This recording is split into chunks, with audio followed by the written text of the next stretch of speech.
మన తండ్రైన దేవుని ఆత్మతో సత్యముతో ఆరాధించుటకు, ఆత్మ సంబంధమైనటువంటి బలులను అర్పించుటకు సంఘముగాను దేవుని కుటుంబముగాను చేరి వచ్చిన మీ అందరికీ ప్రభువు యేసుక్రీస్తు నామమున వందనములు తెలియజేయుచున్నాను. పరలోకమందున్న దేవుడు మనకు మరి ఆదివారపు దినమును ప్రభువు యేసుక్రీస్తు పునరుద్ధారణమైనటువంటి దినాన్ని దేవుడు మనకు అనుగ్రహించి ఉన్నాడు. కాబట్టి ఆనందంగా సంతోషంగా మన తండ్రైన దేవునికి కృతజ్ఞతాస్తుతులు మనం అర్పించుదాం. ఈ సమయంలో ఎజ్రా గ్రంథాన్ని మనం చదువుకుంటూ ఉన్నాం. పాత నిబంధన చరిత్రని మనం చదువుకుంటూ ఉన్నాం. పాత నిబంధన చరిత్ర ఎందుకు చదవాలంటే, భవిష్యత్తులో దేవుని రాజ్యంలో దేవుడు కోరుకునేటటువంటి దేవుని యొక్క చిత్తాన్ని నెరవేర్చేటువంటి లీడర్స్ సంఘాల్లో ఉంటారు. బయటికి రావాలి, సిద్ధపడాలి. అది కావాలంటే పాత నిబంధన చరిత్ర తెలియాలి. పాత నిబంధన చరిత్ర తెలిసినప్పుడు ఎలాంటి వారిని దేవుడు నాయకులుగా సిద్ధపరుచుకున్నాడు, వాళ్ళు ఎలా పనిచేశారు దేవుని రాజ్యం కొరకు, ఇవి గమనించినప్పుడు పాత నిబంధన మనకు చాలా స్ఫూర్తినిస్తున్నారు. పాత నిబంధనని సరిగా అర్థం చేసుకోకపోతే క్రొత్త నిబంధన సరిగా అర్థం కాదు. కాబట్టి ఈరోజు పాత నిబంధన చరిత్ర ద్వారా దేవుని యొక్క సంకల్పం, ఎలా దేవుడు ఆయా కాలాలలో రాజుల కాలంలో నెరవేర్చుకుంటూ వచ్చాడు, తన యొక్క చిత్తాన్ని జరుపుకుంటూ వచ్చాడు, తన ప్రజలు నడిపించుకుంటూ వచ్చాడు. కాబట్టి మరి ఎజ్రా గ్రంథం ద్వారా మనం నేర్చుకుంటూ ఉన్నాం. ఇప్పటి వరకు మరి దానియేలు గ్రంథం ద్వారా, అంతకుముందు రాజులు పరిపాలన, ఇవన్నీ మనం స్టెప్ బై స్టెప్ చూసుకుంటూ వస్తూ ఉన్నాం. ఇప్పుడు దేవుని ప్రజలు బబులోన్లో ఉన్నారు. బబులోన్ నుంచి మళ్ళీ ఎక్కడికి వస్తారనమాట, యెరూషలేంకి రిటర్న్ అవుతున్నారు, తిరిగి వస్తున్నారు. సో రిటర్న్ అవుతున్నటువంటి సందర్భంలో మొదటి దఫాలో మొదటి బ్యాచ్, ఫస్ట్ బ్యాచ్ ఎవరి ఆధ్వర్యంలో వచ్చారు? జెరుబ్బాబెల్ ఆధ్వర్యంలో వచ్చారు. ఎంతమంది వచ్చారు? 50,000 మంది దాకా రావడం జరిగింది. సో ఇప్పుడు 50,000 మంది వచ్చి ఏం చేశారో మనం ఎజ్రాలో చూస్తాం. ఎజ్రా 1 నుండి 6 అధ్యాయం చూస్తాం. ఎవరి పరిపాలనలో వచ్చారనమాట వాళ్ళు? కోరేష్. ఇంగ్లీష్ లో ఇతను ఏమన్నారు కదా, Cyrus the great. Cyrus the great, Koresh. Persians రాజుల్ని, పర్షియా సామ్రాజ్యం అంటే బబులోను ఓడిపోయింది. పారసీకులు ప్రపంచాన్ని పరిపాలిస్తున్నారు. ఇప్పుడు బబులోను కాలం పోయింది, పారసీకులు, మాది పారసీకులు వచ్చారు. ఇప్పుడు ఆ రాజుల యొక్క పేర్లు ఇంతకు ముందు కూడా నేను చెప్పాను, మీకు గుర్తుందో లేదో. సో ఇప్పుడు ఒకసారి మళ్ళీ ఆ పేర్లు తెలుసుకోవాలి. Koresh, Cyrus the great. So Cyrus the great second అనాలి, సైరస్ 2 అని. ఇతను ఫస్ట్. రెండో వాడు ఎవరంటే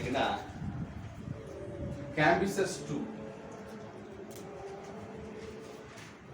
క్యాంబిసస్ 2 పార్సికుల్ రాజు గురించి చెప్తున్నాను. పార్సికుల్ రాజు క్యాంబిసస్ 2. తర్వాత డేరియస్ 1. తెలుగులో ఏమంటారు? దర్యావేష్. సో మనకు క్యాంబిసస్ గురించి బైబిల్లో లేదు. కోరేష్ కనిపిస్తాడు మనకి. కోరేష్ తర్వాత నెక్స్ట్ ఎవరు కనిపించేది? దర్యావేష్. దర్యావేష్ తర్వాత సక్సెస్ అంటారు తెలుగులో ఇతన్ని అహష్వేరోష్ అంటారు. ఏమంటారు? అహష్వేరోష్. సో అహష్వేరోష్ మనం ఎక్కడ చూస్తాం? ఎస్తేర్. అహష్వేరోష్ ఎస్తేర్ గ్రంథంలో చూస్తాం. ఎస్తేర్ని వివాహం చేసుకున్నవాడు ఎవరన్నమాట? అహష్వేరోష్. నెక్స్ట్ అహష్వేరోష్ తర్వాత అర్తహషస్త. అర్తహషస్త, ARTA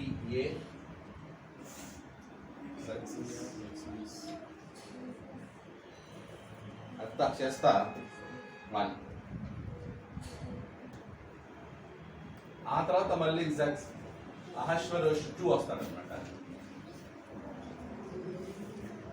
తర్వాత అర్థహశస్త 2,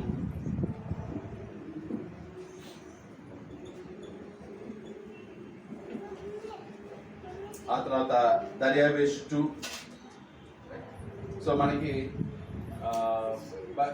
ఇంతవరకు బైబిల్ గ్రంథంలో రికార్డు ఉంది. ఓకే, సో ఆ తర్వాత ఇంకా సేమ్ మళ్ళీ రిపీట్ అయ్యారు. అర్థహశస్త 2 తర్వాత డేరియస్ 2 వస్తాడు. డేరియస్ 2 తర్వాత మళ్ళీ అర్థహశస్త 2, తర్వాత అర్థహశస్త 3, ఆర్సెస్, డేరియస్ 3. ఇలా లాస్ట్లో ఒక 11 మంది రాజులు పరిపాలిస్తారు. కానీ మనకు కావాల్సింది ఎవరన్నమాట, కోరేషు కాలంలో ఆజ్ఞ బయలుదేరింది. ఏమని? మీరు వెళ్ళి మీ దేవుని ఆలయాన్ని యెరూషలేములో కట్టుకోండి. కోరేషు కాలంలో ఎవరు వచ్చారనమాట? జెరుబ్బాబెల్ వచ్చారు. జెరుబ్బాబెల్ నాయకత్వంలో వచ్చి వాళ్ళు దేవాలయాన్ని రీబిల్డింగ్ స్టార్ట్ చేశారు. దర్యావేషు కాలంలో బిల్డింగ్ ఏమైపోయింది అనమాట, పని ఆగిపోయింది.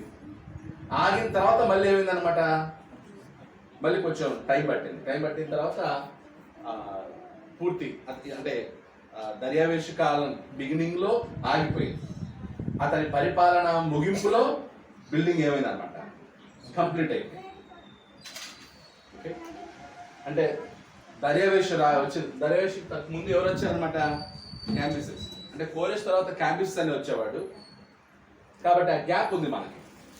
దర్యావేషు రాగానే లెటర్లు పంపించేసి బిల్డింగ్ పనిని ఆపేశారు. మళ్ళీ జెరుబ్బాబెలు వీళ్ళందరూ కలుసుకుని లెటర్లు రాసి దాన్ని విచారించి ఎంక్వైరీ చేసి ఆ డాక్యుమెంట్ దొరికిన తర్వాత, కోరెషు ఆజ్ఞాపించిన డాక్యుమెంట్ దొరికిన తర్వాత దాన్ని వెరిఫికేషన్ చేసి అప్పుడు దర్యావేషు ఏం చేశాడనమాట, కట్టుకోండి అని. అప్పుడు దేవాలయం పూర్తి ఎవరి పరిపాలనలో? ఇతని కాలం యొక్క అంతంలోనే అయిపోయింది అనమాట దర్యావేషు. ఇప్పుడు నెక్స్ట్ ఎవరు వస్తున్నారనమాట? అహశ్వరోష్. అహశ్వరోష్ తర్వాత ఎవరు? అర్థహశస్త. సో ఇక్కడ మనకి ఎజ్రా ఎన్ని అధ్యాయాలు?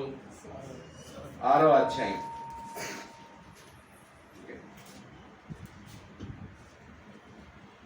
6వ అధ్యాయం 1వ వచనం చూడండి.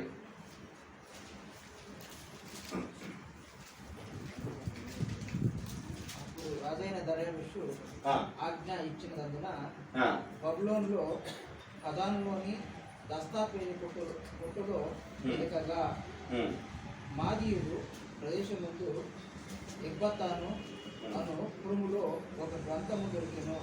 దానిలో రాయబడి ఉన్న ఈ సంగతి కనబడెను. రాజైన కోరెషు ఏలుబడిలో మొదటి సంవత్సరం. సో కాబట్టి దర్యావేషు కాలంలో ఆ గ్రంథం దొరికింది, కోరెషు ఆజ్ఞాపించింది దొరికింది. తద్వారా పని మీరు స్టార్ట్ చేయండి, మళ్ళీ రీబిల్డింగ్ స్టార్ట్ చేయండి దర్యావేషు ఆజ్ఞ ఇచ్చాడు. దాంతో దేవాలయం యొక్క పనులు పూర్తి అయిపోయాయి. లాస్ట్ చూడండి, ప్రతిష్ట జరిగిపోయింది. పోయిన వారం మనం చదివాం, ప్రతిష్ట అయిపోయింది. ఆ తర్వాత పస్కా పండుగ జరిగించేశారు. దేవుడు కూడా వాళ్ళ 22వ వచనం చూడండి, 6:22.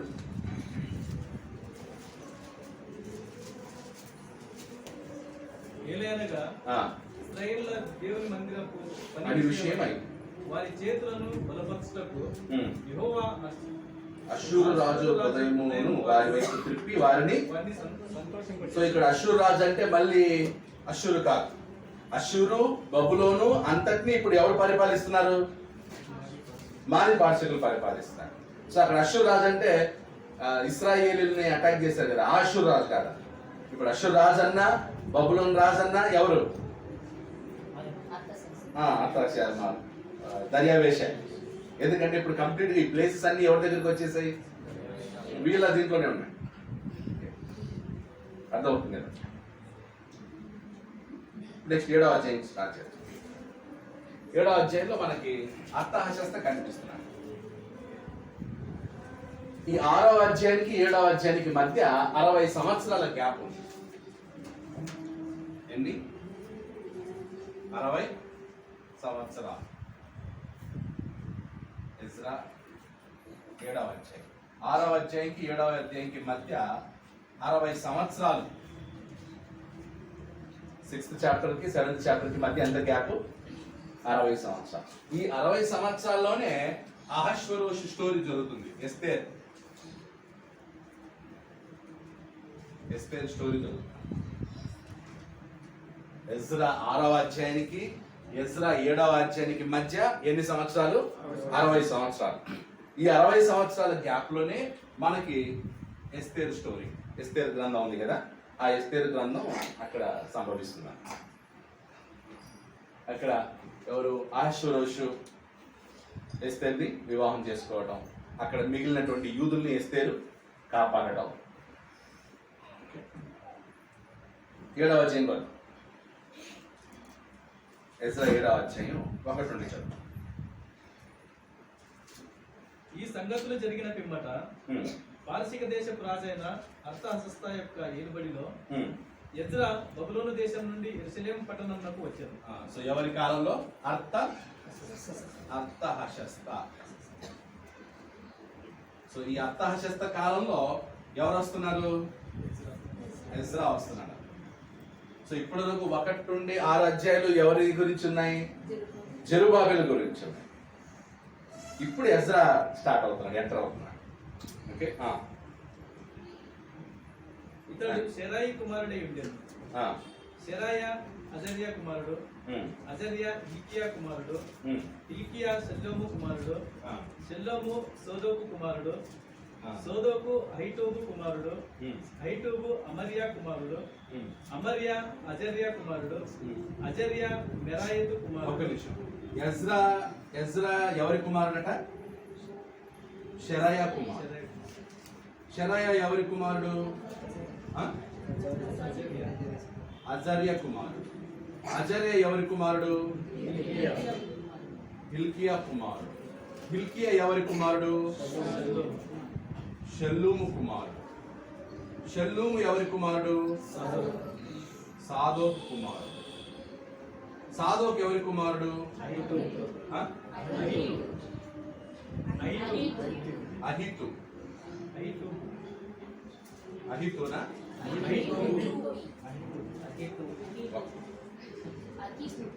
అహిటూబు. మళ్ళీ చెప్పండి. ఇందాక నుంచి అహిటూబు. నాకు ఎందుకు వినిపించింది? నాకు చూడడానికి తెలుస్తుంది. ఓకే, అహిటూబు. తర్వాత అహిటూబు ఎవరి కుమారుడు? అమర్యా. అమర్యా ఎవరి కుమారుడు? అజర్య కుమారుడు. అజర్య ఎవరి కుమారుడు? మెరాయోతు. మెరాయోతు. మెరాయోతు ఎవరి కుమారుడు?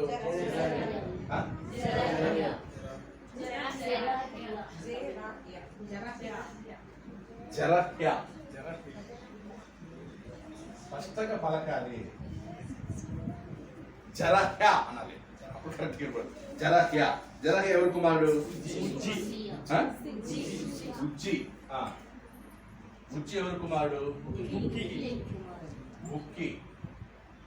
బుక్కి ఎవరి కుమారుడు?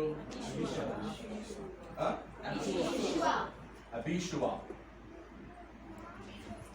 అబీషువా ఎవరి కుమారుడు? ఫినెహాసా. ఫినెహాస్ కుమారుడు. ఫినెహాస్ ఎవరి కుమారుడు? ఎలియాజరా. ఎలియాజర్ కుమారుడు. ఎలియాజర్ ఎవరి కుమారుడు? అహరోను కుమారుడు. సో ఇప్పుడు ఎజ్రా ఎవరు? అహరోను సంతతి. ఎవరు అహరోను? మోషే. మోషే వాళ్ళ సహోదరుడు. మళ్ళీ ఎందుకు వచ్చేది? అహరోను మోషే అన్నాడు కదా, అహరోను మోషే ఉన్నాడు కదా, వాళ్ళ సంతానం. సో ఎజ్రా అహరోను సంతతి నుంచి వచ్చిన వాడు. దేవుడి సేవ చేయాల్సింది ఎవరు? అహరోను కుటుంబీకులు. దేవుడు ఎవరికి ఇచ్చాడు? అహరోను ఫ్యామిలీకి ఇచ్చాడు. అహరోను కుటుంబీకుల నుంచి వచ్చిన వాడే ఎవరన్నమాట? ఎజ్రా. ఎజ్రా స్క్రైబ్, శాస్త్రి. ఎజ్రా ఎవరన్నమాట? ధర్మశాస్త్రాన్ని కాపీస్ చేసేవాళ్ళు అన్నమాట. అందరూ ధర్మశాస్త్రాన్ని రాయకూడదు. ధర్మశాస్త్ర పండితుడు ఎజ్రా కాపీస్ చేసేటువంటి వాళ్ళ గ్రూప్ని శాస్త్రులు అంటారు, స్క్రైబ్స్. అప్పుడు ప్రింటింగ్ మిషన్ లేదు, అంతా ఏంటనమాట మాన్యువల్ రైటింగ్. కాబట్టి ఈ శాస్త్రులు ఏం చేసేవారు అనమాట, ధర్మశాస్త్రం యొక్క కాపీస్ ని చేసి ఏం చేస్తారు, ఫ్యామిలీస్కి ఇస్తారనమాట, ఒక్కొక్క కుటుంబానికి ఇస్తారు. ఇప్పుడు పెళ్ళైన తర్వాత ఒక ఫ్యామిలీ అయ్యగానే మాకు వాళ్ళకు కాపీ ఇవ్వాలి ధర్మశాస్త్రం. అలా కాపీస్ చేసేవాళ్ళని. సో ఎజ్రా అహరోను వంశం, అహరోను కుటుంబీకుడు. అంటే జనరేషన్స్ ఎన్ని తరాలు ఆలోచించండి, ఎన్ని తరాలు. దేవుడు ఎక్కడ కూడా ఏం చేయట్లేదు అనమాట, వదలట్లేదు ఎవరిని. ఆ వంశం అంటే పాత నిబంధనలో మనకి రికార్డ్ ఎలా ఉంటాయి పూర్తిగా ఉంది చూడండి. ఇప్పుడు మనకి మధ్యలో సాదోక్ వస్తారు కదా, సాదోక్. ఈ సాదోక్ ఎప్పుడంటే దావీదు కాలంలో ఉన్నాడు అన్నమాట. అంటే మనం ఎజ్రా నుంచి వెనక్కి వెళ్తే షరాయ వచ్చి చెరకి వెళ్ళక ముందు చివరి ప్రధాన యాజకుడు ఎవరన్నమాట, ఇతని మనవడే మనం జెరుబ్బాబెలు టైంలో చూసాం కదా, ఎవరు, యేషువా. జెరుబ్బాబెలు ఇంకొక లీడర్ ఎవరు, యేషువా కూడా షరాయ యొక్క ఫ్యామిలీ నుంచి వచ్చిన వాడు, ప్రధాన యాజకుడు. అంటే అక్కడ అయిన తర్వాత నెక్స్ట్ ఫస్ట్ ప్రధాన యాజకుడు ఎవరన్నమాట, షరాయ మనవడు అవుతున్నాడు. ఎక్కడి నుంచి, జెరుబ్బాబెలు నుంచి వాళ్ళు యెరూషలేముకి వస్తున్నారు కదా, బబులోను నుంచి యెరూషలేముకి వచ్చిన తర్వాత ఎవరు ప్రధాన యాజకుడు, యేషువా ప్రధాన యాజకుడు. బిఫోర్ క్యాప్టివిటీ ఎవరు ప్రధాన యాజకుడు,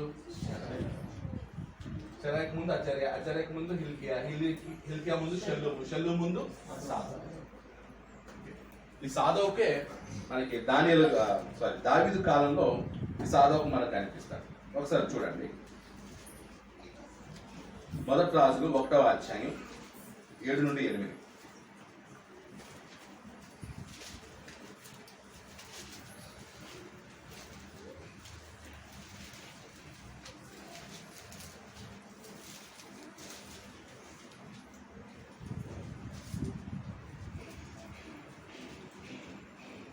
సార్ మొదటి రాజులు 1వ అధ్యాయం 7 నుండి 8.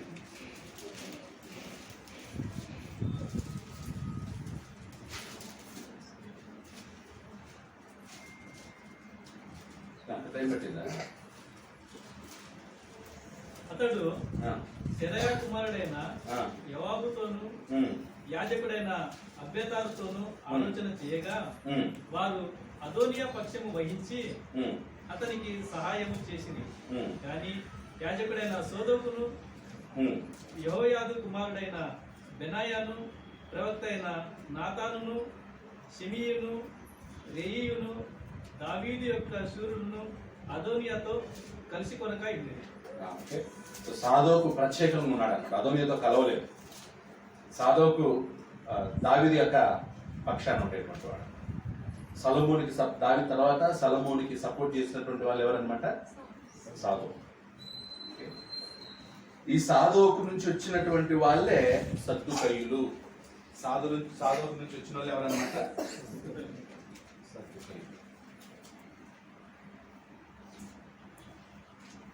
ఎక్కడ కనిపిస్తారు మనకి సద్దుకయ్యులు, యేసు ప్రభు కాలానికి సద్దుకయ్యులు వస్తారు కదా. ఈ సద్దుకయ్యులు ఎవరంటే సాదోకు యొక్క వంశం నుంచి వచ్చినటువంటి వాళ్ళు. సద్దుకయ్యులు యొక్క బోధ ఏంటి, వాళ్ళ నమ్మకం ఏంటి, పునరుత్థానం లేదని చెప్పేవాళ్ళు. పునరుత్థానం లేదు అంటే తర్వాత సమస్య అయిపోయింది. అంటే యేసు ప్రభు కాలానికి యూదుల్లోనే చాలా వరకు భిన్నాభిప్రాయాలు వచ్చాయి.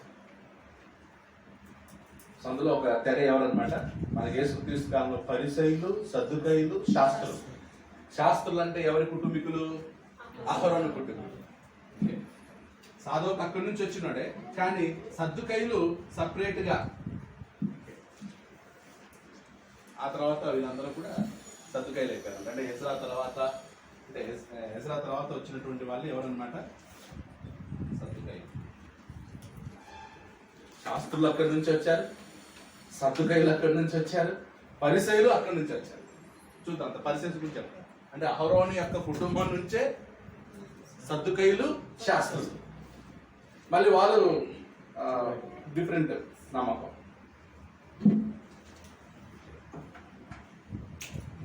రైట్, ఎజ్రాకి వెళ్ళిపోదాం. ఎజ్రా గ్రంథం 7వ అధ్యాయం.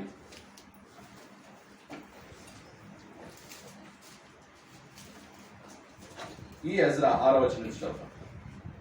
ఈ ఎజ్రా ఇశ్రాయేళ్ల దేవుడైన యెహోవా అనుగ్రహించిన మోషే యొక్క ధర్మశాస్త్రం నందు ప్రావీణ్యత గల స్కిల్డ్ స్క్రైబ్.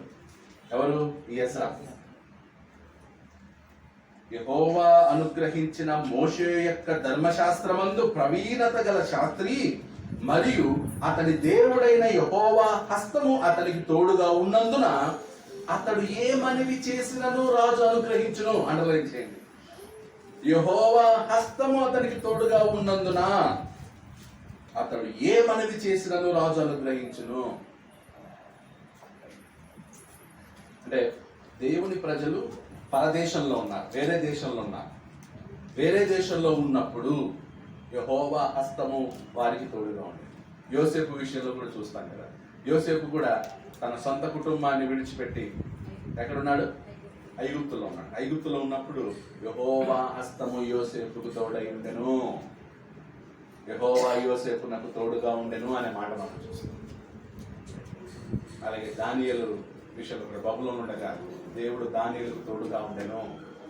ఇప్పుడు దేవుడు ఎజ్రాకు తోడుగా ఉండెను, యెహోవా హస్తము ఎజ్రాకు తోడుగా ఉండెను. కాబట్టి రాజు ఏ మనవి చేసినను అనుగ్రహిస్తున్నాడు. సో 6వ వచనంలో ఎజ్రా గురించి ప్రవీణత గల శాస్త్రం. ప్రవీణత అంటే స్కిల్డ్ అని, చాలా ముఖ్యం. స్కిల్. కొన్నిసార్లు ఏదైనా పెద్ద ప్రాజెక్ట్, ఇప్పుడు ఫర్ ఎగ్జాంపుల్ బెంగళూరులో మెట్రో ప్రాజెక్ట్ చాలా పెద్దది కదా, అంత పెద్ద ప్రాజెక్ట్, మెట్రో రైలు నిర్మిస్తున్నారు.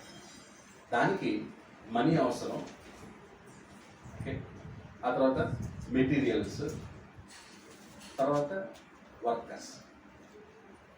కొన్నిసార్లు మనీ ఉన్నా, మెటీరియల్స్ ఉన్నా ఏది ల్యాకింగ్ ఉంటుంది? వర్కర్స్, స్కిల్డ్ వర్కర్స్ ల్యాకింగ్ ఉంటుంది. ఆ స్కిల్డ్ వర్కర్స్ లేనప్పుడు డబ్బున్నా, మెటీరియల్స్ ఉన్నా పని ముందుకు సార్.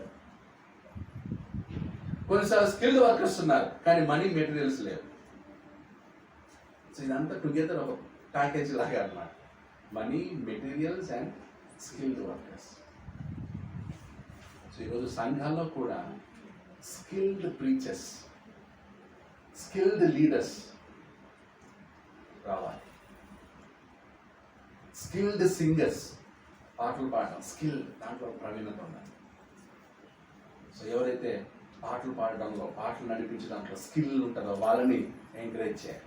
ఎవరైతే నా ప్రభువులను నడిపించే విషయంలో స్కిల్ ఉంటుందో వాళ్ళని ఎంకరేజ్ చేయాలి. ప్రసంగం చేసే విషయంలో స్కిల్, అలా skilled preachers, skilled leaders. Church needed them. క్రీస్తు సంఘాల్లో అది లోపంగా కనిపిస్తుంది. ఎక్కడి నుంచి వస్తారు? సంఘం నుంచే రామా. స్కిల్డ్ లేబర్స్ మనం కొనుక్కొని వద్దామా సంఘంలోకి? You must get ready. మీరు రెడీ అవ్వాలి. మేబీ ఆఫీస్ పని ఉంటుంది, ఓకే, ఆఫీస్ పని చేసుకొచ్చిన తర్వాత బైబిల్ చదవటం, పాటలు పాడటం, ఆఫీస్ నుంచి పని వచ్చిన తర్వాత బైబిల్ క్లాసులు అటెండ్ అవ్వడం, తద్వారా స్కిల్ అనేది వస్తుంది. ఆదివారం వదిలేస్తే మళ్ళీ ఆదివారం వరకు చర్చిలా, బైబిల్లా ఏం యాక్టివిటీ లేనప్పుడు how you can become a skilled leaders in the church? ఎలా అవుతారు? కొన్ని ఎవరో ఒకరు స్కిల్ ఉంటారు, వాళ్ళకి అప్పగించితే ఇంకంతే, మొత్తం అందరూ ఏం చేస్తారు అనమాట. ఏం చేస్తాం మొత్తం? మేమేనా, వాళ్ళేనా, మమ్మల్ని ఏం తెలియదు, మమ్మల్ని గుర్తించలేదు, మా ఫ్యామిలీని గుర్తించలేదు, మాకు చెప్పలేదు, మమ్మల్ని హైలైట్ చేయలేదు, ఇదొక తల్వం. ఒక సంఘంలో ఒక స్కిల్ ఉన్న అబ్బాయిని కొంచెం ఎంకరేజ్ చేసి నెక్స్ట్ మా తర్వాత ఇతనే స్కిల్డ్ ప్రీచర్ అనేసరికి నా మీద గాడిదల్లాగా కుక్కల్లాగా నిలబడ్డారు. ఏకంగా ఒక మంచి పనినే నాశనం చేశారు. అంత జలసి, అంత అసూయ. అంటే ఒకరిని మెచ్చుకుంటే ఓర్వలేనిత, ఒకరిని మెచ్చుకుంటే ఓర్వలేనిత. స్కిల్ ఉంటారు, ఎవరో ఒక స్కిల్ ఉంటారు. ఆ స్కిల్ ఉన్నటువంటి వాళ్ళని కొంచెం పైకి తీసుకొచ్చి ఎంకరేజ్ చేస్తేనా అసూయ. వాళ్ళ క్యాస్ట్ కాబట్టి ఎంకరేజ్ చేస్తున్నారు, వాళ్ళ ఊరోడు కాబట్టి ఎంకరేజ్ చేస్తున్నారు, వాళ్ళ మనిషి కాబట్టి ఎంకరేజ్ చేస్తున్నారు. స్కిల్ అది ఎప్పుడు సాధ్యమంటే ఈయన సంఘంలో ఉన్నటువంటి సభ్యులు కూడా, పురుషులు కానీ స్త్రీలు కానీ, ఎవరైతే ఆ ఫలానా పర్టికులర్ విషయంలో స్కిల్ ఉంటుందో వాళ్ళని అందరూ ఏం చేయాలన్నమాట, ఎంకరేజ్ చేయాలి. అది తప్ప ఓర్వలేని తనంగా ఉండకూడదు. ఇప్పుడు ఎవరికో ఒక స్కిల్ ఉందనుకో, ఆ స్కిల్ను చూసి అసూయపడాలా, ఎంకరేజ్ చేయాలా? ఎంకరేజ్. సామెతలు అలాంటి వాళ్ళు ఏముందో తెలుసా? ఒకసారి చూపి సామెతల గ్రంథం 23:6 ఎదుటివాని మేలు ఓర్చలేని వాటితో కలిసి భోజనం చేయకు. ఎదుటివాని మేలు ఓర్చలేని వానితో కలిసి భోజనము చేయకుము. ఎదుటివాని మేలు ఓర్చలేని వానితో కలిసి. అసలు సంఘంలో ఎదుటివాని మేలును, ఎదుగుదలను, టాలెంట్ని, తలాంతుని ఓర్చలేని వాళ్ళు ఉంటారా? బయట ఉంటారు. ఎక్కడ? లోకంలో. ఇప్పుడు మీ ఎంఎన్సి కంపెనీలో ఉంటారు, గవర్నమెంట్ ఆఫీషియల్స్లో, అన్ని దీంట్లో డిపార్ట్మెంట్స్లో ఉంటారు. అక్కడంతా కూడా కాంపిటీషన్. నేను ముందు ఉండాలి, నాకు ప్రమోషన్ రావాలి, నేను ఫస్ట్ అమెరికా వెళ్ళాలి. ఇవి ఎక్కువ కాంపిటీషన్స్. ఉందా లేదా? ఇండస్ట్రీలో ఉందా? ఐటీ ఇండస్ట్రీస్లో ఉందా? ఆంధ్రాకి వెళ్తే ఐటీ ఇండస్ట్రీలో కూడా క్యాస్ట్ గ్రూప్ ఉంటుంది. బెంగళూరులో అయితే లాంగ్వేజ్ మీద డిపెండ్ అయి ఉంటారు. గ్రూపిజం బెంగళూరు అంటే లాంగ్వేజ్ మీద. తమిళలు, నేను పనిచేశాను ఐటీ ఇండస్ట్రీలో కాబట్టి నాకు తెలుసు. మలయాళం వాళ్ళంతా ఒక గ్రూపు, తమిళియన్స్ అంతా ఒక గ్రూపు, కన్నడ వాళ్ళంతా ఒక గ్రూపు, తెలుగు వాళ్ళంతా ఒక గ్రూపు. మళ్ళీ తెలుగు వాళ్ళు వచ్చేసరికి దాంట్లో మళ్ళీ రిలీజియన్, హిందూ, క్రిస్టియన్, ముస్లిం, ఇవన్నీ బయట ఉన్నాయి. సంఘంలో ఉంటాయా? చర్చిలో ఉంటుందా? చర్చిలో కూడా ఎదుటివాని మేలు వారవలేదు. ఎప్పుడు కూడా చర్చ లోపల, ఒకవేళ నీకు ఆ గుణం ఉంటే చర్చ లోపల దాన్ని ఏం చేయి, తీసేసుకో. నేను పరలోకానికి తీసుకెళ్ళదా ఆ గుణం? ఎదుటివాని మేలును, ఎదుటివాని ఎదుగుదల, ఎదుటివాని టాలెంట్, ఎదుటివాని స్కిల్ని నువ్వు ఓర్వలేకపోతే ఇంకా అలాంటి వాళ్ళతో కలిసి భోజనం చేయొద్దు. తర్వాత వాని రుచిగల పదార్థములను ఆశింపకము. ఆ ఎదుటి వాని మేలును వార్చలేని వాడు ఈ రోజు నీకు పెడతాడు, పెట్టి వాడు బాధంతా నీకు చెప్పుకుంటా ఉంటాడు. రేపు నీ దగ్గర కూడా ఎవరైనా స్కిల్ ఉందనుకో, నిన్ను కూడా ఏం చేస్తాడు వాడు. అందుకే వానితో సహవాసం చేయొద్దు, కలిసి భోజనం చేయొద్దు, వాని పదార్థాలని ఆశించొద్దు. అట్టివాడు తన ఆంతర్యములో లెక్కలు చూచుకునేవాడు. పెట్టినట్టు పెడతానే ఉంటాడు కానీ హృదయంలో ఏం చూసుకుంటా ఉంటాడంట, లెక్కలు చూసుకుంటాడంట.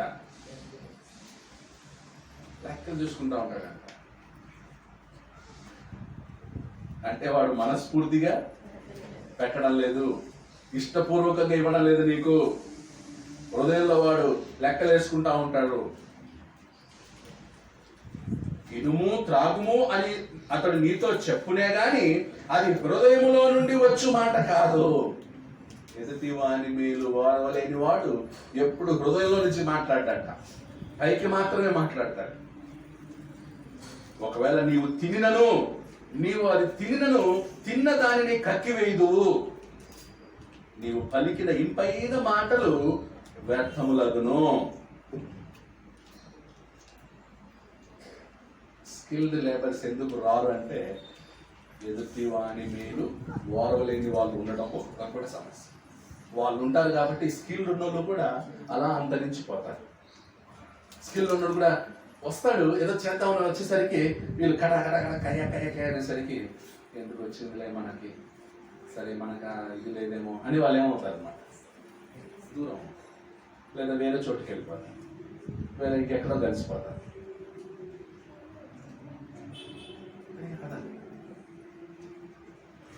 అది అసలు స్వభావమే కాదు, నేచరే కాదు, క్రైస్తవ నేచరే కాదు.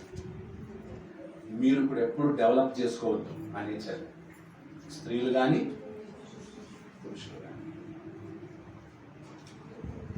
మేబీ కొన్ని సందర్భాలు ఎవరైనా అచీవ్మెంట్ చేస్తే వారిని మనం అభినందిస్తాం, ఎంకరేజ్ చేస్తాం, కొంచెం హైలైట్ చేసినప్పుడు దాన్ని ఎలా తీసుకోకూడదు అనమాట, అసూయగా వారలేని తనంగా తీసుకోకూడదు.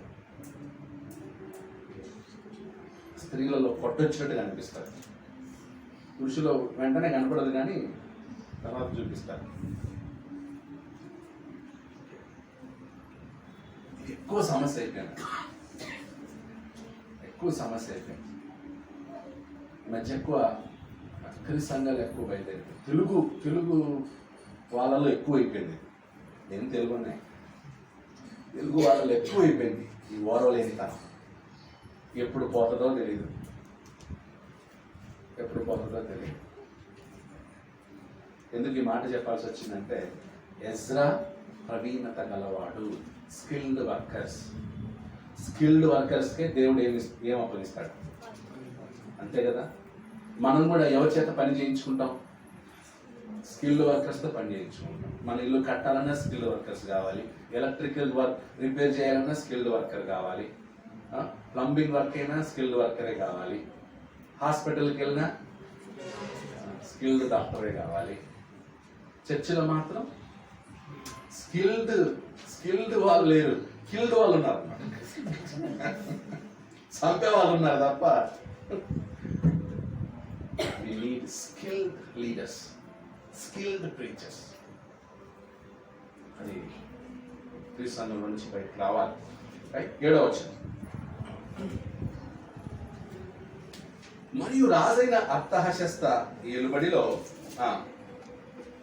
7వ సంవత్సరమున ఇశ్రాయేలులో కొందరును యాజకులు కొందరును లేవీయులను గాయకులను ద్వారపాలకులను నెతినీయులను బయలుదేరి యెరూషలేము పట్టణంలోకి వచ్చింది.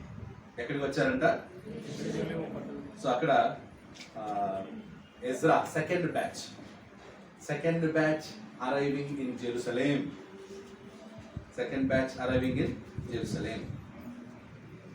ఎవరెవరు వచ్చారు? 7వ సంవత్సరం అర్తహషస్త 7వ సంవత్సరంలో ఇశ్రాయేలీలు కొందరును, యాజకులు కొందరును, లేవీయులను, గాయకులను, ద్వారపాలకులు, నెతీనీయులను బయలుదేరి యెరూషలేము పట్టణమునకు వచ్చింది. సో ఇక్కడ ఇశ్రాయేల్ అంటే 10 గోత్రాల వాళ్ళు కాదు. ఎవరు? ఇక్కడ నుంచి ఇశ్రాయేల్ అంటే ఎవరన్నమాట? కేవలం యూదా బెన్యామీను మాత్రమే. ఎందుకంటే ఈయన 10 గోత్రాల వాళ్ళు ఏమైపోయారు అనమాట, డిసైపేర్ అయిపోయారు, వాళ్ళే సమరయులు అయ్యారు. ఇప్పుడు ఇశ్రాయేల్ అంటే ఈయన 2 గోత్రాలే, యూదా బెన్యామీను అని గుర్తుపెట్టుకోండి. 8వ వచనం. రాజు ఏలుబడి యందు 7వ సంవత్సరము 5వ మాసమున ఎజ్రా యెరూషలేమునకు వచ్చాడు.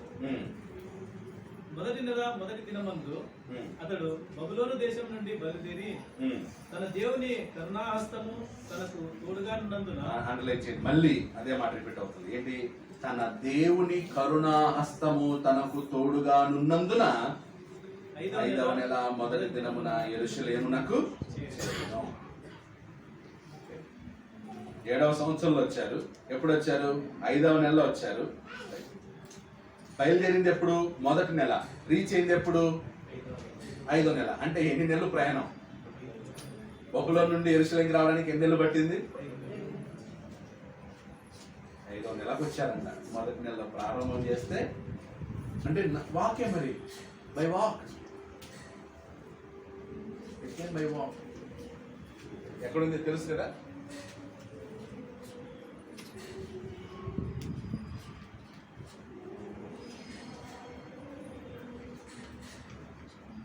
సో ఇక్కడ యెరూషలేము ఉంటే ఇక్కడ బబులోన్ ఉంటారు, బాబిలోన్.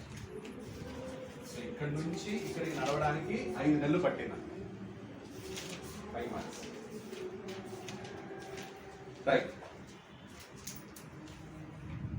10వ ఎజ్రా యెహోవా ధర్మశాస్త్రమును పరిశోధించి దాని చొప్పున నడుచుకునుటకును ఇశ్రాయేలులకు దాని కట్టడలను విధులను నేర్పుటకును దృఢ నిశ్చయము చేసుకొనెను. ఇప్పుడు బిల్డింగ్ పూర్తయిపోయింది. బిల్డింగ్ పూర్తయిన తర్వాత నెక్స్ట్ జాబ్ ఏంటి? టెంపుల్, దేవాలయం పూర్తి అయిపోయింది. దేవాలయం పూర్తయింది.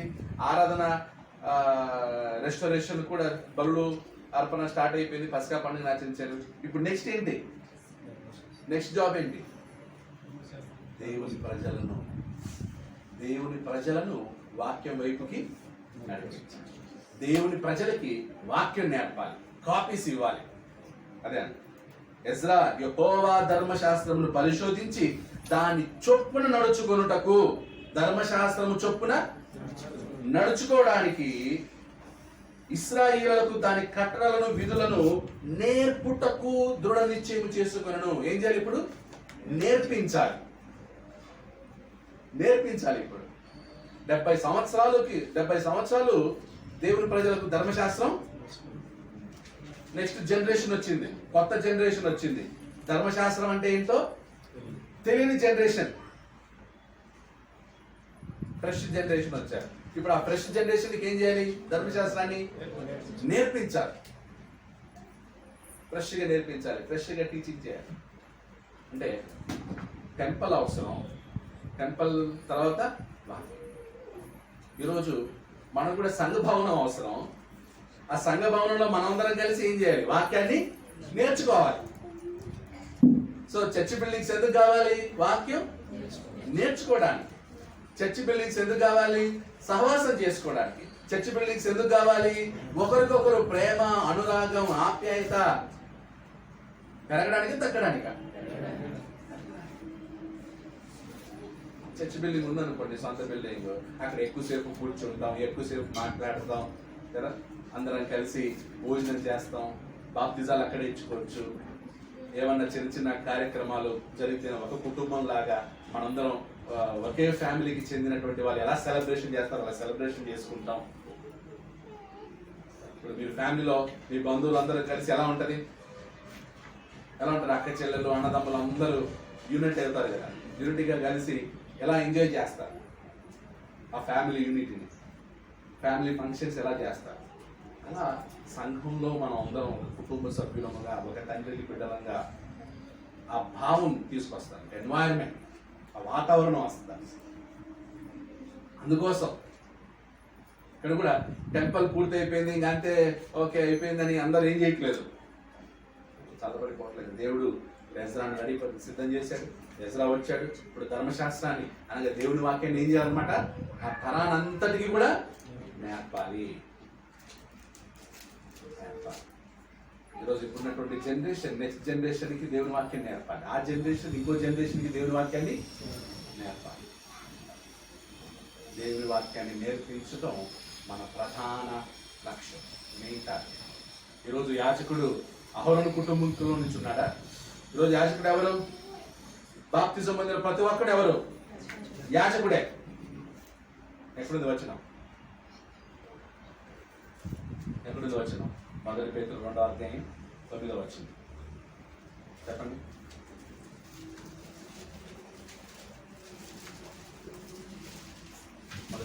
మొదటి పేతురు 2:9.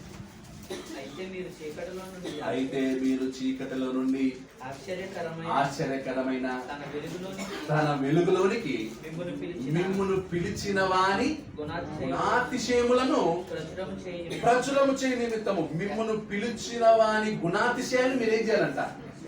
ప్రచురం చేయాలి. అంటే ద క్యారెక్టరిస్టిక్స్ ఆఫ్ గాడ్, దేవుని యొక్క గుణాతిశయాల్ని ఏం చేయాలంట? ప్రచురించాలి, నేర్పించాలి, తెలియజేయాలి. పాటల ద్వారా, వాక్యం ద్వారా, బైబిల్ స్టడీస్ ద్వారా దేవుని యొక్క గుణాతిశయాలు మనం ఏం చేయాలన్నమాట. ఇప్పుడు పిల్లలకి అడిగాను అనుకోండి, హూ ఇస్ గాడ్ అంటే వాళ్ళు దేవుని గురించి చెప్పాలి. Who is god, what are the characteristics of god అన్నప్పుడు పిల్లలు చెప్పాలి. What are the characteristics of god? God is love. దేవుడు ప్రేమై ఉన్నాడు, దేవుడు దీర్ఘశాంతుడు, దేవుడు పరిశుద్ధుడు, దేవుడు దయామయుడు, న్యాయవంతుడు, నమ్మదగిన వాడు, అదృశ్యుడు, సర్వాంతర్యామి, సర్వజ్ఞుడు, సర్వశక్తిమంతుడు, పరిశుద్ధుడు, ఉగ్రుడు, రౌద్రుడు. గుణాతిశయాలు మన పిల్లలకు తెలియకపోతే ఎట్లా? Okay. So every child must know the characteristics of God. రేపు స్కూల్లో అడుగుతారు వాళ్ళ teacher, okay, so which god you believe, in which god you believe అని అన్నప్పుడు, Raja in which god you believe అన్నప్పుడు చెప్పాలి, I believe in Jesus Christ. Jesus Christ, who is that అన్నప్పుడు, he is the creator, ఆయన సృష్టికర్త. Can you tell me some more interesting about Jesus Christ అంటే కదా, you must say. పిల్లలు చెప్పగలరు, school అడుగుతారు కొన్నిసార్లు, speak about your religion or speak about the faith you follow. అప్పుడు మన పిల్లలు స్కూల్లో ఏం చేయాలి? I follow Jesus Christ, I follow the teachings of Jesus Christ అని చెప్పాలి మన పిల్లలు. Because Jesus Christ is my saviour, he came to save me అని పిల్లలు ఏం చేయాలన్నమాట, దేవుని గుణాతిశయాల్ని. మరి తల్లి ఎవరు నేర్పాలి ఇవంతా? ట్యూషన్ పో, ట్యూషన్ పో, ట్యూషన్ పో, ట్యూషన్ పో, లెక్క నేర్చుకో. ఓకే, ఇవి ఎవరు నేర్పుతారు? ట్యూషన్ మ్యామ్ నేర్పుతారా? ఎవరు నేర్పాలి ఇవి? తల్లిదండ్రులు.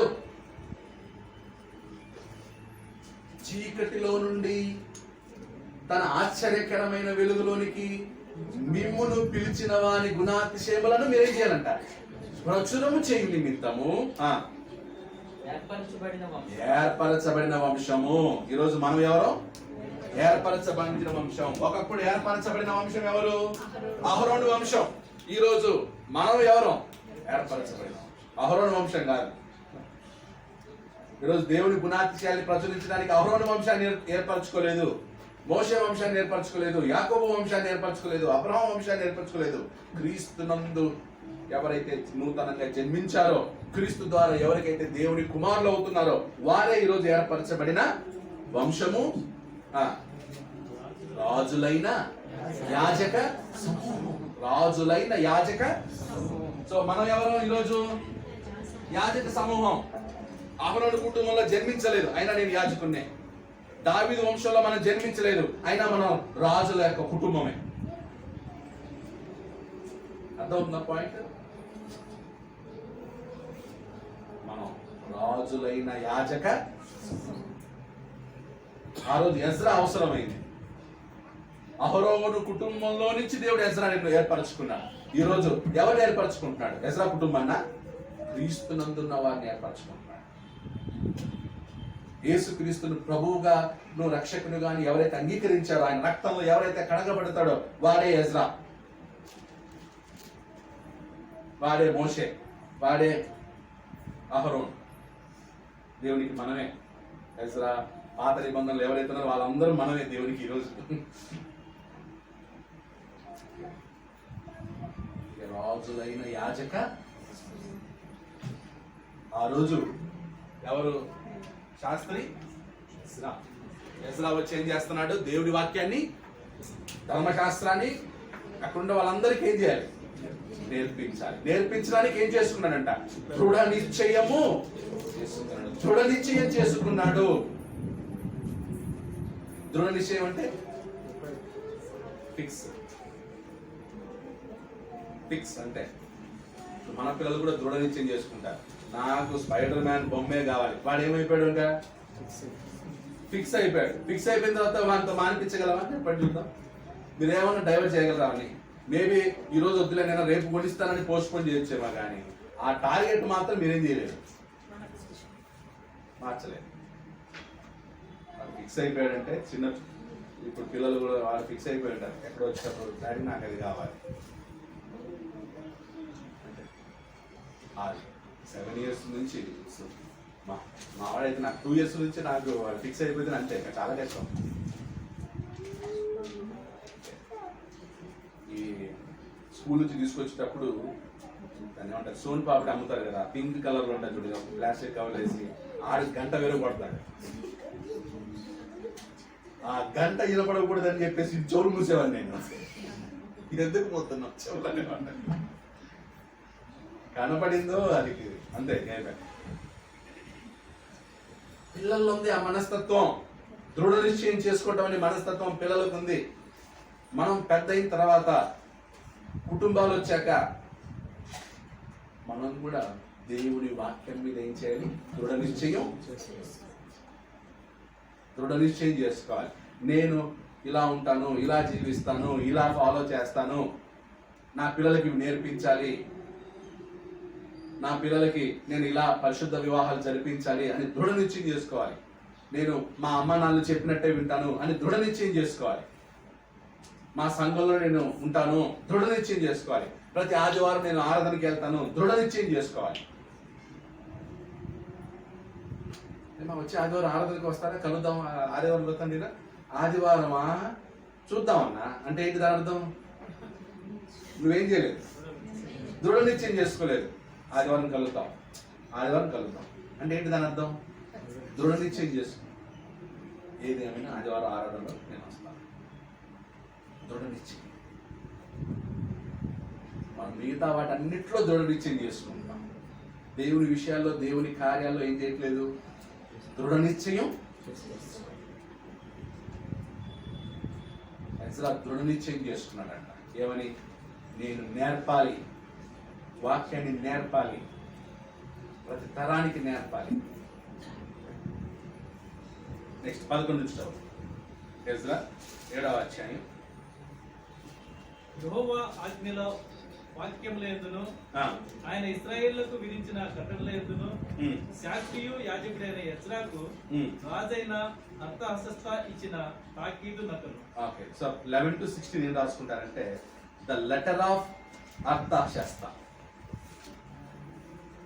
అర్తహషస్త రాసిన నకలు అంటే పత్రిక. Ezra 7, 11 to 16. ఎజ్రా 7, 1 to 5 ఏమో ఇది రాసుకోవచ్చు. ఏమని? Family tree of Ezra.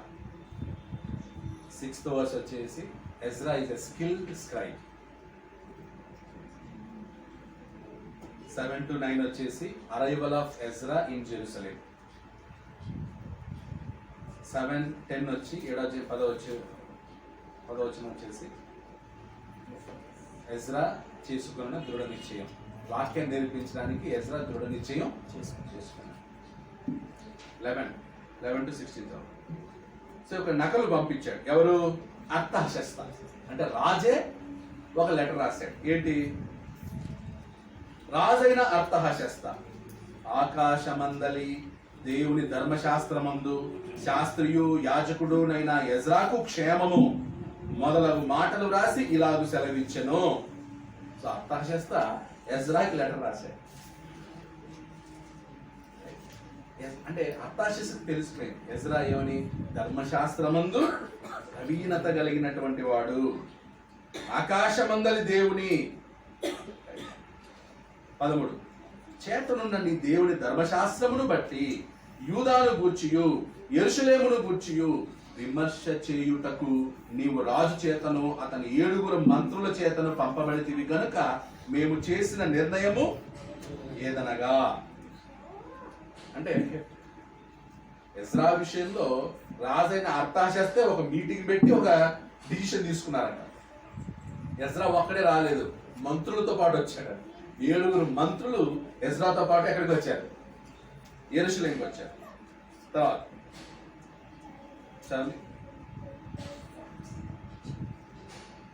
మా రాజ్యమందు ఆ, ఇశ్రాయేలీలోను ఉమ్, వారి యాజకుల్లోను ఉమ్, లేవీయుల్లోను ఉమ్, యెరూషలేము పట్టణంలోకి వెళ్ళుటకు ఉమ్, మనపూర్వకముగా ఇష్టపడు వారెవరో ఉమ్. వారందరూ నీతో కూడా వెళ్ళవచ్చు. వెళ్ళవచ్చును. ఓకే. ఎజ్రాతో పాటు ఎవరైతే వెళ్ళాలనుకుంటున్నారో వాళ్ళు కూడా వెళ్ళవచ్చు. తీసుకెళ్ళు, నీ జనాంగాన్ని తీసుకెళ్ళు, నీ దేవుని ప్రజల్ని తీసుకెళ్ళు. ఆ, మరియు యెరూషలేములో నివాసము గల ఇశ్రాయేలీల దేవునికి ఉమ్. రాజును అతని యొక్క మంత్రులను స్వేచ్ఛగా అర్పించిన వెండి బంగారములను నీవు తీసుకొని పోవాలను. వృత్తి చేతులతో పోవద్దు. ఏంటి అని?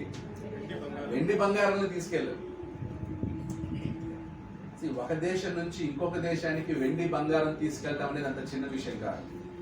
ఒక దేశం యొక్క వెండి బంగారాన్ని ఇంకో దేశానికి తీసుకెళ్ళాలంటే బార్డర్స్ చాలా రిస్ట్రిక్షన్స్ ఉంటాయి. ఇప్పుడు కూడా అమెరికాకి వెళ్ళాలనుకోండి, బంగారం అంతా ఎంత పడితే అంత బంగారం తీసుకెళ్ళడానికి లేదు. లేదా దుబాయ్ నుంచి వచ్చేటప్పుడు ఎంత బంగారం పడితే అంత బంగారం తీసుకెళ్ళడానికి లేదు. దానికి ఒక లిమిట్ ఉంది, ఇన్ని గ్రాములే అని ఉంది. దానికంటే ఎక్కువ తీసుకెళ్తే అయిపోయి బంగారం సీజ్ చేస్తారు, దానికి పెనాల్టీ కట్టాలి. ఇప్పుడు మన ఇండియా ఉన్న వాళ్ళు అమెరికాకి వెళ్ళాలనుకో, చాలా నగలు ఉంటాయి. ఎలా తీసుకెళ్తారు? అవి ఇన్ని నగలు కొనుక్కొని ఉంటారు. ఇప్పుడు అమెరికాకి తీసుకెళ్ళాలి, పెనాల్టీ కట్టుకోవాలి. కొంతమంది వేసుకొని పోయి కావాలి, బ్యాగ్లో పెడతారు, మిషన్ స్కాన్ చేస్తాయి. ఇంత గోల్డ్ ఎక్కడేది నీకు? కొన్నావా? కొంటే దానికి సంబంధించిన రిసీప్ట్ ఓకే నీదే, కానీ ఇంత బంగారం తీసుకెళ్ళడానికి లేదు. దానికి ఏం చేయి? పెనాల్టీ కట్టాలి, తీసుకెళ్ళాలి. అందుకే బబులోన్లో నుంచి బంగారం ఎక్కడ తీసుకురావాలి? సో ఎవరు పర్మిషన్ ఇవ్వాలి? అర్థాశేస్తే లెటర్ ఇస్తున్నాడు, రాజే పర్మిషన్ ఇస్తున్నాడు. బంగారం వెండి తీసుకెళ్ళండి. తర్వాత మరియు బబులోను ప్రదేశమందంతటా నీకు దొరుకు వెండి బంగారములంతయును జనులను యాజకులను యెరూషలేములోనున్న తమ దేవుని మందిరమునకు స్వేచ్ఛగా అర్పించు వస్తువులను తీసుకొని పోవలను. అంటే అంత ధారాళంగా రాజే అన్యులే ఇస్తున్నారు, అన్యులే సమర్పిస్తున్నారు వెండి బంగారం. తడువు చేయక నీవు ఆ ద్రవ్యం చేత ఎడ్లను, పొట్టెళ్లను, గొర్రె పిల్లలను, వాటితో కూడా ఉండవలసిన భోజనార్పణలను, పానార్పణలను తీసుకొని యెరూషలేమందు మీ దేవుని మందిరపు బలిపీఠము మీద వాటిని అర్పించుము. ఏవైతే బలిపీఠం మీద అర్పించాలో వాటిని కూడా తీసుకెళ్ళి ఇక్కడి నుంచే. ఇప్పుడు దేవునికి బలి అర్పించాలంటే యెరూషలేంకి వెళ్ళి పశువులు వెళ్ళి తీసుకెళ్ళాలి. యెరూషలేంలో వ్యవసాయం లేదు, ఏం లేదు. అప్పుడు పశువులన్నీ ఎలా ఉంటాయి? బక్కచిక్కిపోయి ఉంటాయి, ఫ్యాట్ కౌస్ ఉండవు. ఇప్పుడు వాటిని ఇక్కడి నుంచి తీసుకెళ్ళు మీ దేవునికి బలి అర్పించడానికి. చూడు ఎంత దూర ఆలోచన. చూడండి మంచి. ఇప్పుడు దేవునికి బలి అర్పించాలంటే ఎలాంటివి అర్పించాలి? శ్రేష్టమైన వాటిని అర్పించాలి. యెరూషలేంలో శ్రేష్టమైనవి దొరుకుతాయా? 70 సంవత్సరాలు లేదు, వ్యవసాయం లేదు, పశువులు ఉన్నాయో లేవో తెలియదు. ఒకవేళ ఉన్నా అవి బక్క చిక్కిపోయి రోగాలు వచ్చి జబ్బులు వచ్చి ఉంటాయి. ఇక్కడి నుంచి తీసుకెళ్ళు, బబులోన్ నుంచి తీసుకెళ్ళు శ్రేష్టమైన వాటిని, బలిష్టమైన వాటిని. తర్వాత 18 మిగిలిన వెండి బంగారములతో మీ దేవుని చిత్తానుసారముగా నీకును నీ వారికి యుక్తమని తోచిన దానిని చేయవచ్చును. ఏమంటాడు?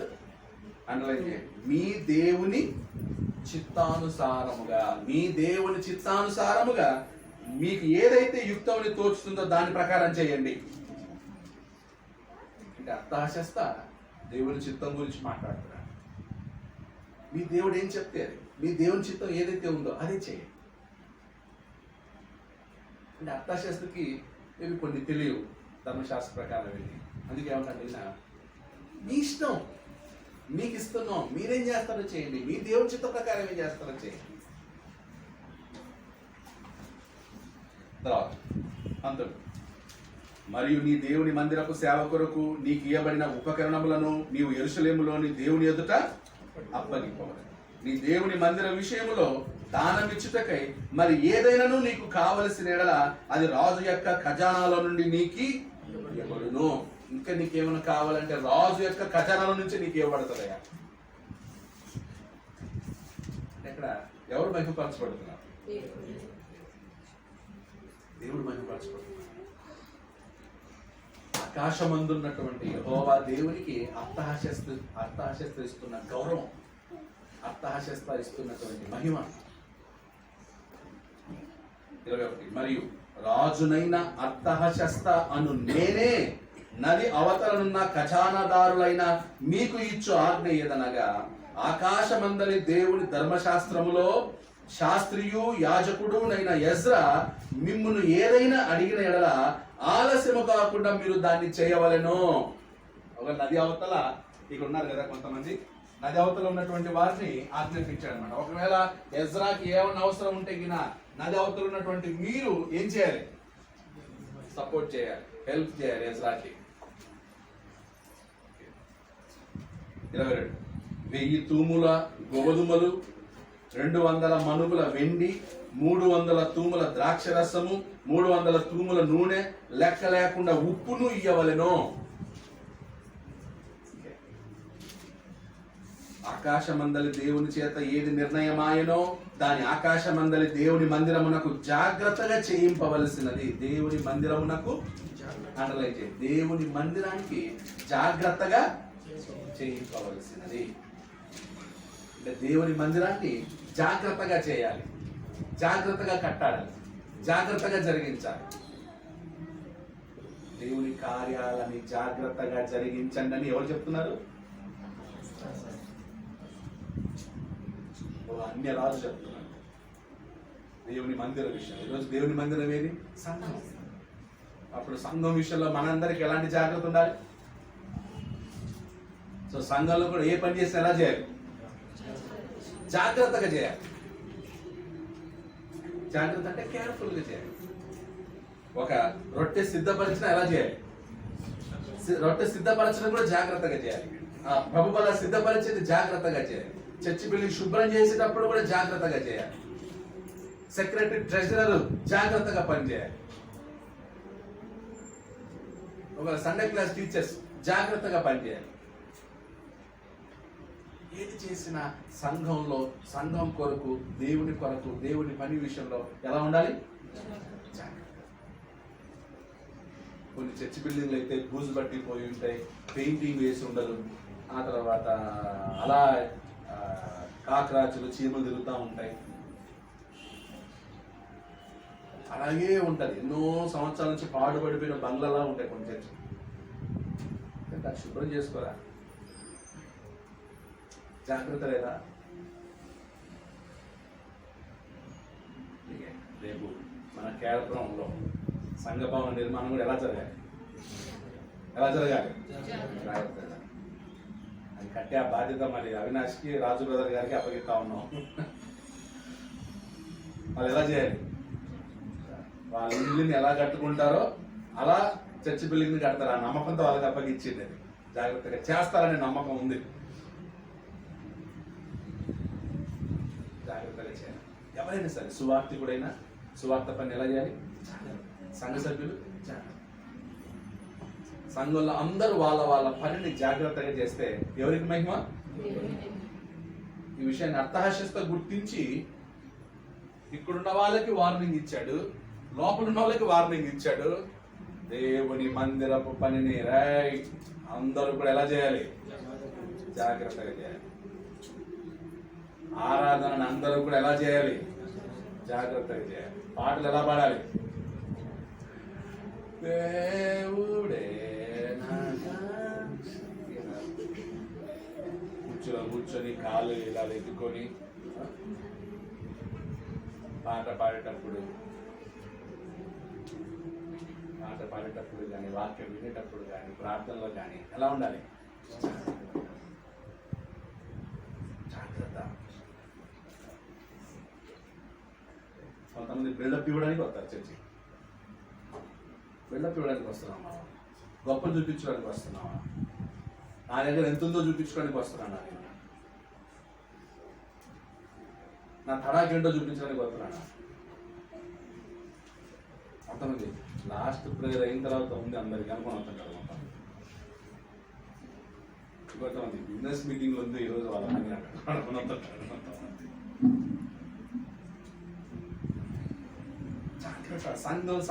సంఘం దేవుంది.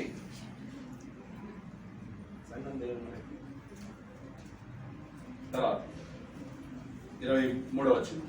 23 అయిపోయింది కదా. ఆకాశమందలి దేవుని మందిరమునకు జాగ్రత్తగా చేయింపవలసినది రాజు యొక్క రాజ్యము మీదికి అతని కుమారుల మీదికి కోపం ఎందుకు రావాలను? అర్తాశిస్తే గ్రహించాడు. నా పరిపాలనలో, నా ఆధ్వర్యంలో యెరూషలేములో ఉన్నటువంటి దేవుని మందిరము జాగ్రత్తగా కట్టబడకపోతే, జాగ్రత్తగా ఆరాధన జరగకపోతే, జాగ్రత్తగా పని జరగకపోతే నా కుమారుల మీదికి, నా కుమారుల మీదికి శాపం వస్తుంది. మేమెందుకు దేవుని కోపానికి మేము తప్పాలి? ఒక అన్య రాజుకు అర్థమైంది. రాజైన నేను దేవుని పనిని జాగ్రత్తగా జరిపించడానికి నేను సిద్ధంగా లేకపోతే, ఆసక్తిగా లేకపోతే దేవుని కోపం ఎందుకు రావాలి మా మీదికి, మా కుటుంబం మీదికి? ఎవరైనా దేవుని పనిని జాగ్రత్తగా చేయకపోతే వాళ్ళ మీద ఏముంటదంట? దేవుని కోపం ఉంటుంది. సువార్తికుడు అని చూడడు, సీనియర్ అని చూడడు, ఎవరని చూడడు. దేవుడు కోపం అంతే. మోషేని దేవుడు వదిలేశాడా? మోషే మీద కోపగించుకున్నాడా లేదా దేవుడు?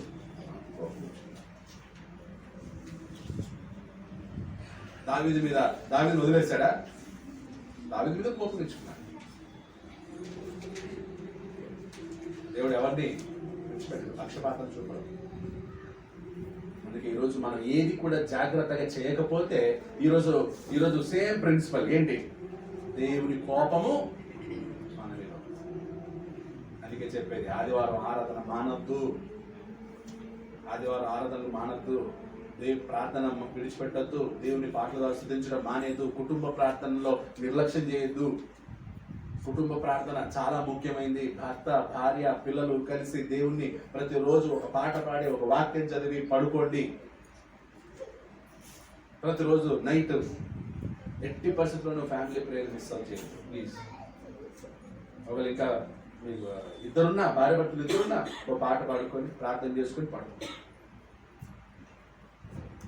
అర్థమవుతుందా? రమేష్ సింధు డైలీ కుటుంబ ప్రార్థన జరగాలి. లక్ష్మణ్ డైలీ కుటుంబ ప్రార్థన జరగాలి. సుభాషిని ప్రిపేర్ చేసేసుకోవాలి. మీ ఆయన పని అంతా ఆఫీస్ ఎన్ని గంటలకు అయిపోతుంది? జాబ్ కాలు ఎన్ని గంటలు? 9:30కి అయిపోతుంది. ఓకే, 9:30కి ఓకే. భోజనానికి ముందు కానీ భోజనం తర్వాత కానీ పాట పాడి ఒక అధ్యాయం చదివి, ఇద్దరు నువ్వు 15 వచ్చినా నేను 15 వచ్చినా చదువుగా ఆయన ఈరోజు అంతా మీరు తోడుకొని మాకు సాయం చేశారు. తీసుకోవడం ఆయన రేపు ఇంకా ఫ్యామిలీ కాలేదా, పెళ్లి కాలేదా? ఓకే, నవీన్ ఫ్యామిలీ ఊర్లో ఉంది, నువ్వు ఒంటరిగా ఉన్నావు, పీజీలో ఉన్నావు. రాత్రి పడుకుని నువ్వు ప్రార్థన చేసుకొని ఫ్యామిలీ ప్రేయర్. ఆ జాగ్రత్త చాలా ముఖ్యం. జాగ్రత్త లేనప్పుడు దేవుని కోపం మన మీద. ఈరోజు సువార్తికులు కూడా ఆ జాగ్రత్త లేకుండా అయిపోతుంది సమస్య. జాగ్రత్త లేకుండా సమస్య. అందుకే సువార్తికుల కుటుంబాలు కూడా దేవుని కోపానికి ఆవుతవుతాయి. మేము వాక్యం బాగానే చెప్తాం, స్టేజ్ మీద వాక్యం బాగా చెప్తాం, అని మేము జాగ్రత్తగా లేకపోతే దేవుని కోపం మా మీద. నెక్స్ట్, దేవుని కోపం మా మీదకి ఎందుకు రావాలను? 24. మరియు యాజకులను, లేవీయులను, గాయకులను, ద్వారపాలకులను, నెతినీయులను, దేవుని మందిరపు సేవకులు నైన వారందరినీ గూర్చి మేము మీకు నిర్ణయించినదేమనగా, వారికి శిస్తు గాని, సుంకము గాని, పన్ను గాని వేయుట కట్టడపు న్యాయము కాదని తెలుసుకునండి. ఏం చేయకూడదు అంటే ట్యాక్స్ వేయకూడదు. దేవాలయం పని పూర్తయినంత వరకు కానీ వాళ్ళకి కానీ వాళ్ళ పర్సనల్ ఇన్కంలో కానీ దేవునికి సంబంధించిన దాంట్లో కానీ ఎవరు కూడా ట్యాక్స్ నియమించకూడదు. చక్రవర్తి కదా ఆయన, ప్రపంచాన్ని పరిపాలించేవాళ్ళు కాబట్టి అన్ని దేశాలకి అది వర్తిస్తుంది. ఇప్పుడు వాళ్ళు ఇక్కడ నుంచి రావాలంటే వేరే దేశం కూడా దాటుకొని రావాలి. అప్పుడు లోకల్ ట్యాక్స్లు ఎవరు కూడా వేయకూడదు వాళ్ళకి. లెటర్ 25 మరియు ఎజ్రా నది అవతలనున్న జనులకు తీర్పు తీర్చుటకై నీ దేవుడు నీకు దయచేసిన జ్ఞానము చొప్పున నీవు నీ దేవుని యొక్క ధర్మశాస్త్ర విధులను తెలుసుకున్న వారిలో కొందరిని అధికారులను గాను న్యాయాధిపతులను గాను ఉంచవలెను. ఆ ధర్మశాస్త్రం విషయంలో తెలియని వారెవరో వారికి నేర్పవలెను. ధర్మశాస్త్రం తెలిసిన వారు ధర్మశాస్త్రం తెలిసిన వారినేమో అధికారులుగా నియమించు, తెలియని వారినేమో నేను. అంటే అధికారులు ఎవరుండాలి? వాక్యం కర్తను ఎవరు చేయాలి? వాక్యం తెలిసిన వాళ్ళు, జ్ఞానం ఉన్న వాళ్ళు, వాక్యానుసారంగా దేవుని కార్యాలు జరగాలి. తెలియని వాడు, దానికి అర్హుడు కానివాడు ఏం చేయాలన్నమాట? వెనకుండి నేర్చుకుంటూ సపోర్ట్గా ఉండాలి.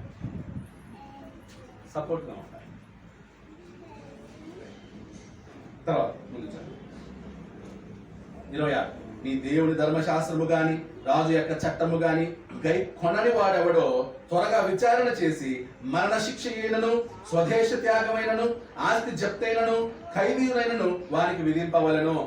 ఎజ్రాకి ఎంత అధికారం ఇచ్చాడు చూడండి. ఎజ్రా, ఎవరైనా ఒకవేళ రాజు యొక్క ఆజ్ఞను గాని ధర్మశాస్త్ర చట్టమును గాని గై కొనకపోతే విచారణ చేసి వాళ్ళకేంటేం చేయి, నువ్వు మరణ శిక్ష విధించు, లేదా వాళ్ళ దేశమన్నా వదిలేసి తరమే. పవర్ రాజైన అర్తహషస్త ఎజ్రాకి ఇచ్చినటువంటి పవర్. అప్పుడు ఎజ్రా ఎలా ఉండాలి? ఎజ్రా ఎలాంటి వాడే ఉండాలి? రాజుకున్నప్పుడు మరణశిక్ష విధించడం అంటే చిన్న విషయం కాదు. అలాంటిది ఎజ్రాకి ఇచ్చాడంటే ఆ పవర్. ఎజ్రా మీద రాజుకున్న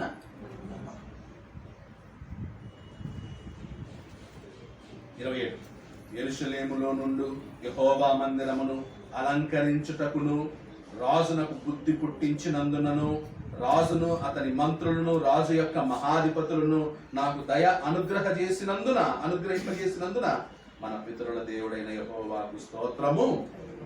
అంటే ఇదంతా లెటర్ చదివాక ఎజ్రాకి ఇదంతా కలుగు చేసిన దేవునికి స్తోత్రము కలుగును గాక, ఇదంతా అనుగ్రహించిన దేవునికి స్తోత్రము.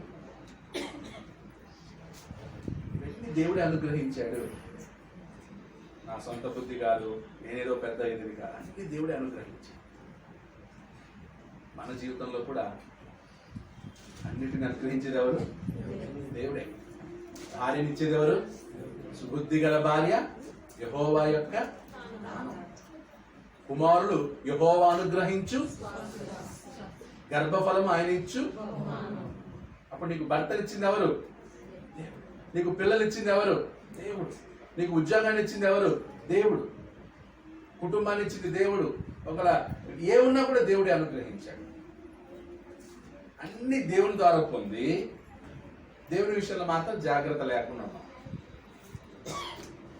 ఏదో టైం ఉంటే చర్చికి రావడం, టైం లేకపోతే రాకపోవడం, బిజీ. పెళ్ళిళ్ళు ఉంటే ఆ రోజు పెళ్ళుంటే ఆదివారం ఆరాధన క్యాన్సర్. ఆదివారం ఉంటే పెళ్ళి ఉండింది బ్రదర్, పెళ్లి కోసం ఆరాధన మానచ్చా? నువ్వు పెళ్లికి రాకపోతే వాడు తాళి కట్టడం మానేస్తాడు. మరి మానేస్తాడా? నువ్వు రాకపోతే నా పెళ్లి నేను కట్టుకుంటాడు అంటాడు. ఎవరు రాకపోతే వాడే పెళ్లి ఆగదు. ఏ పరిస్థితుల్లోనూ దేవుని యొక్క ఆరాధనని కానీ కార్యాన్ని కానీ ఏం చేయకూడదు. అజాగ్రత్తగా ఉండదు. ఒకవేళ అజాగ్రత్తగా ఉంటే దేవుని కోపం మన మీద ఉంటుంది. దేవుని కోపం మన మీద ఉంటే పరిస్థితులు ఎలా ఉంటాయో మీకు చెప్పనక్కర్లే. తర్వాత 28 నా దేవుడైన యెహోవా హస్తము నాకు తోడుగా ఉన్నందున నేను బలపరచబడి నాతో కూడా వచ్చుటకు ఇశ్రాయేలీయుల ప్రధానులను ఇచ్చితిని. నా బలం ఎక్కడి నుంచి వచ్చింది? యెహోవా హస్తము నాకు తోడుగా ఉన్నందున. వాటి గుర్తు రావాలి. యెహోవా నా బలమా యథార్థమైనది నీ మార్గం. యెహోవా నా బలం. ఎజ్రా ఏమంటున్నాడు? యెహోవా యొక్క హస్తము నన్ను బలపరిచినందున. బలం ఈరోజు ఎక్కడుంది మనకు బలం? ఈరోజు మనం బలం ఎక్కడ? పౌలు గారు ఏమన్నారు? ఎక్కడ? ఎక్కడ? ఫిలిప్పీయులకు రాసిన పత్రిక 4వ అధ్యాయం చదువు.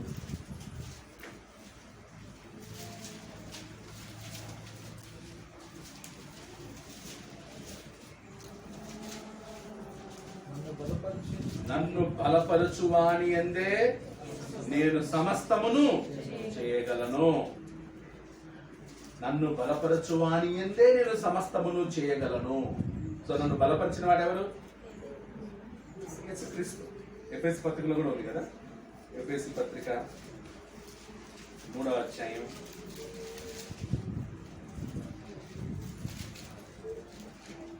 అక్కడ ఇండైరెక్ట్ గా ఉంటది. మీరు అంతరంగ 15వ వచనం, మీరు అంతరంగ పురుషుని యందు శక్తి కలిగి ఆయన ఆత్మ వలన బలపరచబడినట్లుగాను. యేసుక్రీస్తే నా బలం అన్నాడు. ఇక్కడ పరిశుద్ధాత్మ వలన బలపరచబడినట్లు అన్నాడు. పరిశుద్ధాత్మ వలన బలపరచబడిన వాళ్ళు, క్రీస్తునందు బలపరచబడిన వాళ్ళు ఎలా ఉంటారు? పిరికితనంగా ఉంటారా? ధైర్యంగా ఉంటారు? 2 తిమోతి 1వ అధ్యాయం 7వ వచనం. దేవుడు మనకు శక్తియు ప్రేమయు ఇంద్రియ నిగ్రహము గల ఆత్మనే ఇచ్చెను గాని పిరికితనము గల ఆత్మను. బలం అంటే క్రీస్తునందు ఉన్నవాడు, క్రీస్తు ద్వారా బలపరచబడిన వాడు, పరిశుద్ధాత్మ వలన బలపరచబడిన వాడు ఎలా ఉండటం? పిరికితనంగా. ఎజ్రా పిరికోడా? బలపరచబడిన వాడు. సంఘంలో మనమందరం ఎలా ఉండాలి? మాట్లాడుతుంది బలంగా ఉండాలి. ఏంటి బలం? డబ్బు బలమా? ధన బలమా? బంధు బలమా? ఏంటి బలం? మన బలం వాక్యం అనే బలం, సంఘం అనే బలం, క్రీస్తు అనే బలం, పరిశుద్ధాత్మ యొక్క బలం. ఇదే మన బలం. కాబట్టి పిరికితనం లేకుండా దేవుని పనిని జాగ్రత్తగా. ఇప్పుడు మన బిల్డింగ్ కన్స్ట్రక్షన్లో కూడా మనకేం కావాలి? పిరికితనం లేని, పిరికితనం లేకుండా ముందుకెళ్ళాలి, బలంగా ముందుకెళ్ళాలి. ఎందుకంటే మనల్ని బలపరిచేవాడెవరు? వచ్చే వారం మనం తర్వాత ఏమైతే చూద్దాం. 7వ అధ్యాయంలో ఈ విషయాలు ఆలోచించాలి. మళ్ళీ ఇంటికి వెళ్ళాక చదవండి. వచ్చే వారం 8వ అధ్యాయం చదవండి.